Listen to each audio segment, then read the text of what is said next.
বন্ধুরা, আজকে নিয়ে চলে এলাম পোয়া ভোলা মাছের গলা পাতায় মাছ পাতুরি। তো ভালো ঠান্ডা লেগেছে, গলা শুনে বুঝতে পারছো। তো মাছগুলোকে ভালো করে ধুয়ে নুন হলুদ মাখিয়ে রেখেছিলাম। একটু ঝাল ঝাল খেতে ইচ্ছা করছিল, ভাবলাম পাতুরি খাই আজকে। তো মাছগুলোকে আদা বাটা, জিরে গুঁড়ো, লঙ্কার গুঁড়ো, সর্ষের তেল, ধনে পাতা সব দিয়ে ভালো করে মাছগুলোকে মাখিয়ে কলা পাতায় সাজিয়ে নিয়েছিলাম।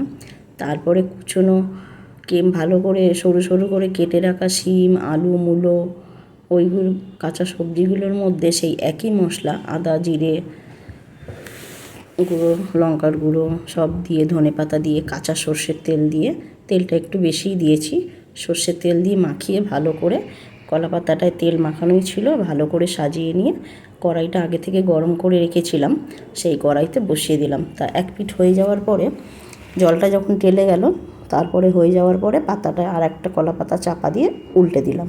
উল্টে দেওয়ার পরে মাঝারি আঁচে রান্না হবে।